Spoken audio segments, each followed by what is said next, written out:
This episode is brought to you by Indie Film Hustle Academy, where filmmakers and screenwriters go to learn from top Hollywood industry professionals. Learn more at ifhacademy.com. I said, I can't do it the Hollywood way, the LA way, so I'm going to do it this way. I was in New York at that, I had moved back to the city, and I really set out to do Salvador, which was a gigantic film. Again, I'm crazy. Set in a Civil War country in 1980s. We started in 85. A journalist I knew, Richard Boyle, a wonderful, wonderful friend, Irishman, had been there and had a whole story with the death squads down there and with a woman. And he'd written about it in his notes, and I took that and with him made it into a screenplay. And I dedicated myself to making this movie at any cost. I would not quit until we made it. I was going to use my own money. I had, at that point, I accumulated some money from screenwriting, so I had enough to maybe get a bigger loan at the bank. I had a couple of houses that I owned, and so forth and so on. So I was scheming to make this film for $700,000. Now, this involves helicopters, it involves Civil War, it involves involves death squads. But Boyle was so sure that we would get cooperation from in Salvador, which is a very cost-wise, very inexpensive country to shoot in, but they never shot a film. So it was an insane proposition. It shows you how desperate I was, but I wouldn't give up. And I wrote the script with him, and it was a good script, but nobody wanted to touch it because, again, it was critical of the U.S. foreign establishment. Oh, God, I've just been so many rejections in my life. I have about 10,000 now, I think. You know, I'm sick of it. I'm good at rejection. But you can't.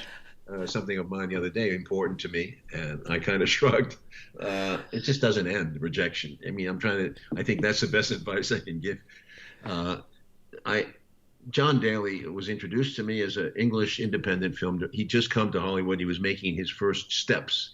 He was doing a film with the Falcon movie with Sean Penn, and he was doing, he'd been involved with Terminator, the first one, but had problems with Cameron and him, had not gotten along, and blah, blah, blah.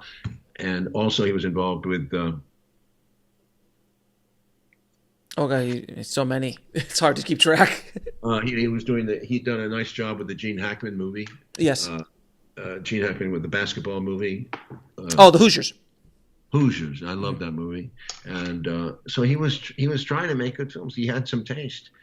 Although he was not known for it. He was a boxing promoter in Africa doing the Ali fight, one of them. And he had a shady reputation and so forth and so on. But he was a lovely scoundrel. I loved him because he was a Cockney. He was unpretentious from the lower classes. And he didn't have any respect for the establishment. So he was that kind of guy. He read Salvador and he read Platoon. I swear this is a true story. You never hear it. Very rare story, but he read both. And I went in to see him.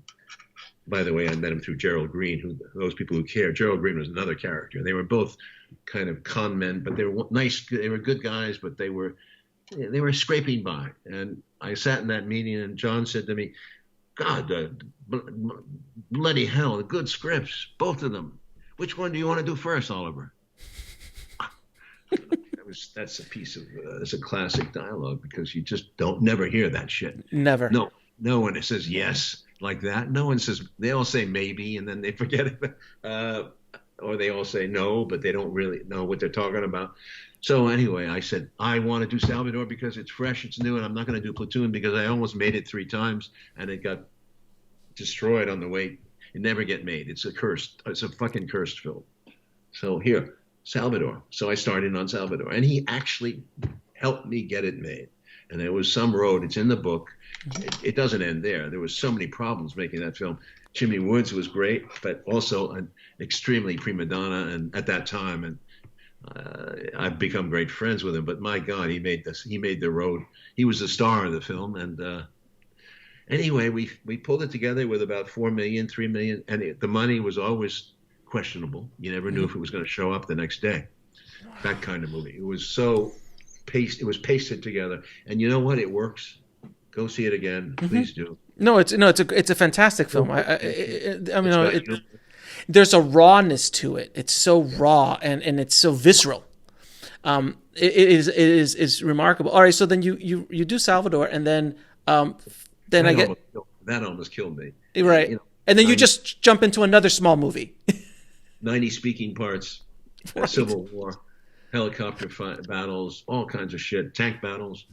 But we got it. We somehow finished it, and we ran out of money several times. It's a great story. Then John says to me, and we have fights all the way through the editing because John is concerned about the violence and the length and all. I had all the usual issues.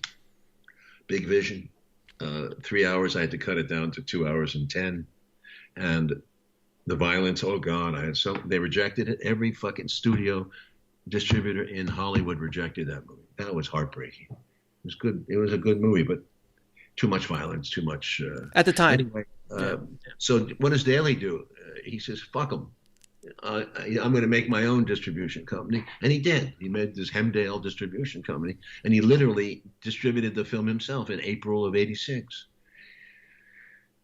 It doesn't open. I mean, he doesn't have any money to really distribute it, but at least it gets on the map, and there are some decent reviews. People begin to see it and they get excited about it, but it takes time.